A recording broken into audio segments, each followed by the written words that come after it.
If certain foods feel impossible to stop once you start, this isn't usually a discipline problem.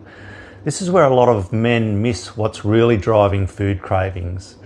Yes, sure, there's the metabolic side of things like blood sugar and stress levels and sleep quality and what that's all doing to our hunger hormones, and that all definitely matters.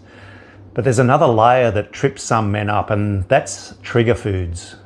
And that's because for some men, food isn't neutral and certain foods flip a switch for them.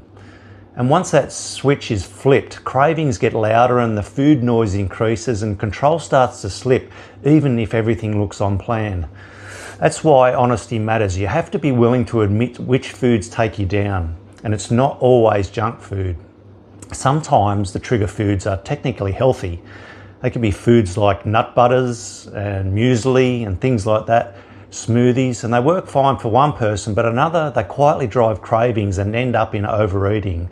And that's why labels matter less than the responses.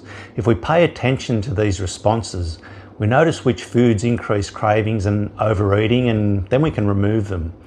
These are foods that felt calm, foods that didn't trigger cravings or lead to a binge behaviour. And that's the goal, not willpower and not white knuckling, but creating an environment where cravings quiet down and control starts to feel neutral again.